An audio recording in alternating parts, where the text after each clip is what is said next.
America మాజీ అధ్యక్షుడు Joe Biden పై ప్రస్తుత అధ్యక్షుడు ట్రంప్ సంచలన వ్యాఖ్యలు చేశారు. జో బైడెన్ పాలనా కాలంలో దేశం గురించి ఆలోచించకుండా ఉక్రెయిన్కు విపరీతంగా ఆయుధాలు అందచేసి దేశాన్ని ఖాళీ చేశారని ఆరోపించారు. దేశ భద్రతకు సరిపడా ఆయుధాలు ఉండేలా చూసుకోవాల్సిన బాధ్యత తమపై ఉందని, అందువల్లే కీవ్కు అందచేయాల్సిన ఆయుధ సామాగ్రిపై కోత విధించినట్లు పేర్కొన్నారు. రష్యా ఉక్రెయిన్ యుద్ధం మొదలైనప్పటి నుంచి వాషింగ్టన్ కీవ్కు ఆయుధ సాయం అందిస్తున్న విషయం తెలిసిందే. ఉక్రెయిన్కు కొన్ని రకాల ఆయుధాల సరఫరాను నిలిపివేయాలని తాము నిర్ణయించుకున్నట్లు ఇటీవలి అమెరికా వెల్లడించింది. తమ సొంత ఆయుధ నిల్వలను సమీక్షించిన అనంతరం అగ్రరాజ్యం ఈ నిర్ణయం తీసుకున్నట్లు అధికారులు వెల్లడించారు. ఈ క్రమంలోనే బైడెన్ పై ట్రంప్ కీలక వ్యాఖ్యలు చేశారు. రష్యా ఉక్రెయిన్ యుద్ధం నేపథ్యంలో ఆయుధాలను ఉక్రెయిన్కు అందించడానికి గత బైడెన్ ప్రభుత్వం అంగీకరించిందని, అయితే ఇటీవలి తమ ఆయుధ నిల్వలను సమీక్షించిన అమెరికా రక్షణ శాఖ కీవ్కు ఇస్తామని హామీ ఇచ్చిన ఆయుధాల నిల్వలు చాలా తక్కువగా ఉన్నట్లు గుర్తించిందని ట్రంప్ పేర్కొన్నారు. ఆయుధ కొరత ఏర్పడుతుందని అధికారులు ఆందోళన వ్యక్తం చేయడంతో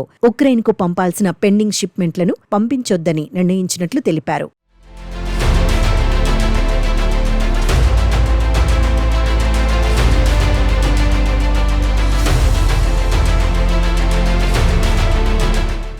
అయితే ఆ ఆయుధాలు ఏంటి అనే వివరాలను మాత్రం ట్రంప్ కానీ యుఎస్ రక్షణ కానీ వెల్లడించలేదు. కాగా జో బైడెన్ అమెరికా అధ్యక్షుడిగా ఉన్న సమయంలో అమెరికా ఉక్రెయిన్కు భారీ ఆయుధ సైనిక సహాయాన్ని అందించింది. ఆయన పదవి నుంచి వైదొలగడానికి ముందు కూడా ఉక్రెయిన్కు పెద్ద మొత్తంలో ఆర్థిక ఆయుధ సాయం చేస్తామని ప్రకటించారు. ఈ ప్యాకేజీల్లో డ్రోన్లు, హిమార్స్ రాకెట్ వ్యవస్థల్లో వాడే మందుగుండు సామాగ్రి వంటివి ఉన్నట్లు అధికారులు పేర్కొన్నారు. అదే సమయంలో రష్యా భూభాగంలో దాడులకు వీలుగా దీర్ఘశ్రేణి ఆయుధాల వినియోగానికి కూడా అమెరికా నుంచి కీవ్కు అనుమతులు లభించాయి. ట్రంప్ అధ్యక్షుడిగా బాధ్యతలు చేపట్టిన అనంతరం కూడా కీవ్కు ఆయుధ సహాయాన్ని కొనసాగించాయి. 2022 ఫిబ్రవరిలో రష్యాతో పోరు ప్రారంభమైన నాటి నుంచి అమెరికా ఇప్పటి వరకు కీవ్కు $66 బిలియన్ విలువైన ఆయుధ సైనిక సాయాన్ని అందచేసింది. కాగా ఇటీవలి యుద్ధానికి ముగింపు పలికేందుకు ట్రంప్ రష్యా అధ్యక్షుడు పుతిన్తో చర్చలు జరుపుతున్నారు. కానీ పుతిన్ మాత్రం ఉక్రెయిన్తో యుద్ధంలో వెనక్కి తగ్గేదే లేదని అంటున్నారు. ఈ క్రమంలోనే ఉక్రెయిన్కు పంపించాల్సిన